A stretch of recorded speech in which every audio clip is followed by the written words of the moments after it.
You know what, folks? It's the weekend, so let's just get to it. James Charles gets exposed, Gabbie Hanna gets exposed, Nikocado exposes himself, and Eugenia Cooney addresses exposing herself. Now, folks, I know a lot of people are worried about the gas shortage, but I'm personally more worried about the Chick-fil-A sauce shortage. Irrelevant news. Bryce bathroom stall made the local news. A TikToker with nearly 20 million followers just moved here to San Diego. His name is Bryce Hall, and his welcome ended pretty fast after he says fraternity brothers at San Diego State harassed him and vandalized his rideshare. Don't worry, folks. Bryce would have gotten into a fight and actually defended himself if the fraternity had actually offered him millions of dollars to get knocked out. What's your name, dog? You felt that.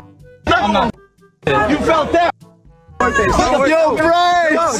So Hall told his followers that the Sigma Alpha Epsilon fraternity asked him to come to their party, but then they ended up cornering him and at one point stealing his hat. Folks, that is absolutely deplorable that people out there are straight up stealing Jake Paul's genius work and not properly crediting him. Well, Hall then tweeted that he's going to sue SAE over this issue. That is a terrific decision for Bryce, folks, especially considering that literally days earlier, Bryce was inviting people to just walk up to him and punch him in the face. That's going to play out amazing in court. The National Fraternity Chapter told us that they are aware of the incident, and so is San Diego State University. Currently, all fraternities at SDSU cannot have events like this due to a party ban that was set back in August. See, folks, this is all a misunderstanding. Bryce Hall was just going to try to take some college classes and ended up in a party because he clearly doesn't seem to understand what a ban means. And speaking of the bathroom stall right next to Bryce, Jake Paul shared some of the events that happened when he tried to steal Floyd Mayweather's hat. There was like 8 guys around me, all grabbing me, like some like hitting me in the leg. I'm like holding onto his hat. I was holding onto his hat for dear life. I was like, no, I'm not letting go. Now, this is dedication to the craft, folks. Very few people out there are willing to sacrifice their lives in order to become a meme. Yeah, I just see this angry Floyd Mayweather. Like I couldn't believe it. And one of his security guards like had my shirt like wrapped around his hand, and so I couldn't get away. Someday, folks, we're all gonna tell our children that this amazing moment in entertainment history happened because we all lost our minds in the pandemic. He just comes running at me, and he's throwing punches like over the security guard. And I'm literally just like, oh, wow, this is crazy. But none of the punches were even coming close to me. We should take a moment right now and thank Jake Paul for finally setting the record straight and rewriting history. He actually like punched his own security guard in the side of the head. You gotta hand it to Floyd's security for literally jumping in there and getting in the way of Floyd's punches to keep Jake Paul alive. Because that's what happens when you work as a security guard for Floyd Mayweather, one of the greatest fighters in human history. You're actually protecting everybody else from Floyd. I didn't think it was gonna go that viral. I thought it was gonna be like, this is funny. Jake Paul is like an immature little kid, which by the way, like that's what I was going for. I was like, hey, this is gonna be hilarious. Like I'm gonna be like a little kid stealing someone's hat on the playground. That's right, folks. It was all purely intentional. Jake Paul tapped into his inner child and did what he always does. Upstaged Logan. And in other news, James Charles was exposed by Chris Clemens. I wonder if I'll get sister sued.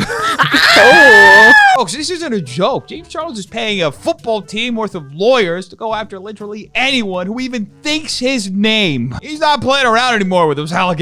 Calls me one day and I'm at work and I was like, hi. And he goes, oh my God, I just got CoverGirl. He's like, holy shit, that's amazing. He's like, oh my God, you're the first friend who picked up the phone. I was like, okay. What's the big deal about James Charles just calling literally everyone on his Rolodex until he gets somebody to answer so that he can just start bragging about having some professional success? Should have known right I was then gonna and say there that's a red that flag something right there. isn't right. You know what's not right, folks? James Charles having to call 378 people until somebody finally picked up and he could start blabbing about this whole professional opportunity he got. And he was talking about like his first CoverGirl shoot and he was like, I just found out that Katy Perry and Zendaya are also CoverGirls and I can't wait to like, you know, get in with them so then I can be on their level. And I was like, what? And not only has James gotten to Zendaya's level, but he has surpassed her to the point where he is now literally the entire cast of Euphoria by himself. And in other news, James took his acting talents on set to be on Bella Porch's first music video. And he had the most amazing cameo in the entire video. You basically have to have X-ray vision to see him through the fog. Now, unfortunately, James didn't get an end card like literally every other influencer who was featured in the video, and we can only speculate why. But let's be honest, folks, I think it's pretty clear to everyone. And in other news, Eugenia Cooney addressed exposing herself in one of her latest videos. I know like some people online want to always like believe like the absolute worst about me and want to always like, you know, make everything into like something bad. Now when I was filming it, regardless of like what some of you guys want to think, I did not notice that any of my underwear was showing. That is completely normal, folks. Most people never notice when they have their most private area on their body just flashing for the world. But do I care that much? Honestly, not really, to be completely honest, because like the thing is, the video is about my shoes. If some of you guys want to like make it into something different, I have to agree with Eugenia here, folks. As per the law of video consumption, the audience must solely focus on what the creator of the video wants them to focus.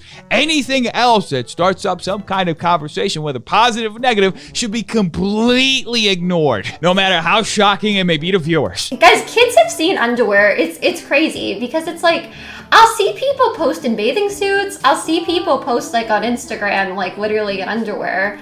And I don't see a problem with it, really. That is a slam dunk of a point, folks. Everybody's doing it, so who cares what effect it may have on the audience? And speaking of audience, Gabbie Hanna and her audience have been having a lot of fun lately. There was this kid, I don't know if you guys saw, sweet little boy named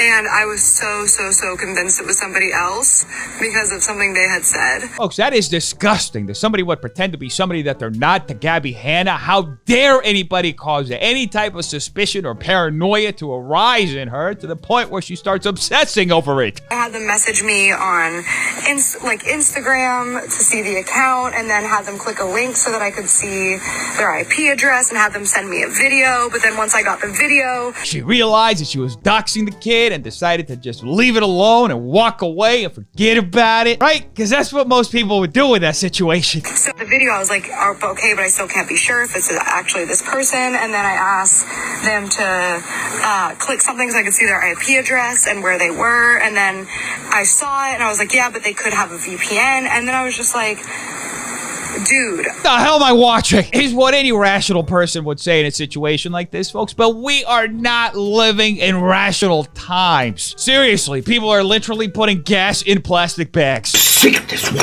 I'm sick of all this goddamn. I'm sick. Cheapers. Just remember, folks, the only way is up from here. And now, palate cleanser.